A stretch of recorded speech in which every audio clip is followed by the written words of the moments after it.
दोस्तों ई digital globe channel को subscribe करने के लिए दबाएं सब्सक्राइब का बटन और घंटी का बटन जरूर दबाएं। ईपीएस 95 पेंशन धारकों के लिए बड़ा झटका। क्या 2025 के बजट में बढ़ेगी आपकी पेंशन? पूरी सच्चाई जानिए। नमस्कार दोस्तों, स्वागत करता हूं आपके अपने यूट्यूब चैनल पर। अगर आप ईपीएस 95 पेंशन धारक हैं या आपके परिवार में कोई पेंशनर है तो यह वीडियो आपके लिए बेहद ज़रूरी है। क्या 2025 के केंद्रीय बजट में ईपीएस 95 पेंशन धारकों की पेंशन में बढ़ोतरी हुई है या फिर सरकार ने एक बार फिर से लाखों पेंशनर्स को निराश कर दिया है? क्या आपको इस बार राहत मिलेगी या फिर से इंतजार करना पड़ेगा? इस वीडियो में हम आपको बताएंगे सरकार ने बजट में ईपीएस 95 पेंशनर्स के लिए क्या घोषणाएं की हैं, पेंशन बढ़ेगी या नहीं, और अगर नहीं बढ़ी तो आगे क्या हो सकता है। इसलिए इस वीडियो को अंत तक ज़रूर देखें, और अगर आप भी ईपीएस 95 पेंशन बढ़ाने की मांग से सहमत हैं तो वीडियो को लाइक और शेयर ज़रूर करें। चलिए बिना देरी किए इस वीडियो को शुरू करते हैं। ईपीएस 95 पेंशन स्कीम की वर्तमान स्थिति क्या है, पेंशनर्स की परेशानियां क्या हैं, इस चीज़ को जानते हैं। दोस्तों, ईपीएस 95 यानी एम्प्लॉयज़ पेंशन स्कीम 1995 को उन लोगों के लिए बनाया गया था जो संगठित क्षेत्र में काम करने के बाद एक निश्चित उम्र में पेंशन प्राप्त करते हैं। लेकिन इस स्कीम की सबसे बड़ी समस्या इसकी न्यूनतम पेंशन राशि है, जो महंगाई के इस दौर में काफ़ी कम पड़ रही है। सोचिए, मात्र 1000 से लेकर 3000 की पेंशन में कोई कैसे गुजारा कर सकता है? बिजली का बिल, दवाइयाँ, किराया, दैनिक खर्च, इतनी कम पेंशन में जीवन चलाना लगभग नामुमकिन हो चुका है। यही वजह है कि लाखों ईपीएस 95 पेंशनर सालों से सरकार से अपनी पेंशन बढ़ाने की मांग कर रहे हैं। लेकिन क्या 2025 के बजट में उनकी यह मांग पूरी हुई है? आइए विस्तार से जानते हैं।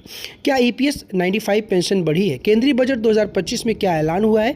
1 फरवरी 2025 को वित्त मंत्री निर्मला सीतारमण ने संसद में केंद्रीय बजट 2025 पेश किया। ईपीएस 95 पेंशनर्स को उम्मीद थी कि इस बार सरकार उनकी न्यूनतम पेंशन को 5000 या 7500 रुपये प्रति माह कर देगी। लेकिन क्या हुआ? सरकार ने इस पर कोई ऐलान नहीं किया। इसका मतलब है कि ईपीएस 95 पेंशन धारकों की न्यूनतम पेंशन अभी भी नहीं बढ़ाई गई है। यह खबर ईपीएस 95 पेंशनर्स के लिए किसी बड़े झटके से कम नहीं है। ईपीएस 95 पेंशनर्स का गुस्सा, सरकार ने धोखा दिया। बजट ईपीएस 95 पेंशन धारकों के लिए कुछ ना होने की वजह से लाखों पेंशनर्स बेहद नाराज हैं। ईपीएस 95 राष्ट्रीय संघर्ष समिति रायपुर के अध्यक्ष अनिल कुमार नामदेव ने इस बजट पर प्रतिक्रिया देते हुए कहा है, सरकार ने पेंशनर्स की पूरी तरह से अनदेखी की है। ईपीएस 95 के तहत जो पेंशन दी जा रही वह बेहद कम है। लाखों बुजुर्ग इसे बढ़ाने की मांग कर रहे थे, लेकिन सरकार ने कोई कदम नहीं उठाया। आपको बता दें कि 2014 में पेंशन बढ़ाकर 1000 रुपये कर दी गई थी। पिछले 10 सालों से कोई बदलाव नहीं हुआ है। महंगाई आसमान छू रही, लेकिन ईपीएस 95 पेंशनर्स की हालत जस की तस बनी हुई है। पेंशनर्स का कहना है कि सरकार बाकी योजनाओं में करोड़ों रुपए खर्च कर सकती है, लेकिन ईपीएस 95 पेंशनर्स की सुध नहीं ली जा रही। इसका नतीजा यह है कि कई पेंशनर्स आत्महत्या तक करने को मजबूर हो गए हैं। क्या ईपीएस 95 पेंशनर्स की पेंशन बढ़ने की कोई उम्मीद अब बची है?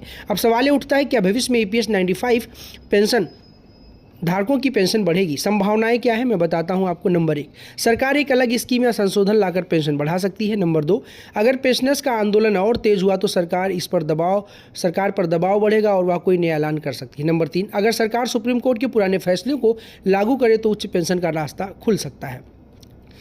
लेकिन अगर पेंशनर्स चुप बैठे रहे तो सरकार इस मुद्दे पर कोई ध्यान नहीं देगी। सरकार और प्रधानमंत्री को क्यों करना चाहिए इस मुद्दे पर विचार? क्या प्रधानमंत्री मोदी और वित्त मंत्री निर्मला सीतारमण को इस समस्या का समाधान निकालना चाहिए? बिल्कुल। देश के लाखों बुजुर्ग के लिए पेंशन की उनकी आजीविका का एकमात्र सहारा है। सरकार करोड़ों रुपए अन्य योजनाओं में खर्च कर सकती है, तो ईपीएस 95 पेंशनर्स को क्यों नजरअंदाज कर रही है?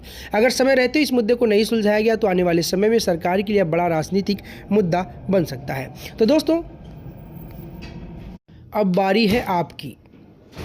क्या आपको लगता है कि सरकार को ईपीएस 95 पेंशन बढ़ाने के लिए तुरंत कदम उठाने चाहिए? अगर हाँ तो कमेंट बॉक्स में एस लिखकर अपनी राय बताइए, और अगर आप सरकार के फैसले से निराश हैं तो इस वीडियो को ज़्यादा से ज़्यादा शेयर करें ताकि ये आवाज़ सरकार तक पहुँचे। अगर आप चाहते हैं कि ईपीएस 95 पेंशनर्स को न्याय मिले तो इसी वीडियो को लाइक कीजिए, हमारे चैनल को सब्सक्राइब करना ना भूलें। मिलते हैं अगले वीडियो में, तब तक के लिए धन्यवाद। जय हिंद, वंदे मातरम। नमस्कार दोस्तों, ई डिजिटल ग्लोब चैनल को सब्सक्राइब करने के लिए दबाएं सब्सक्राइब का बटन और घंटी जरूर दबाएं।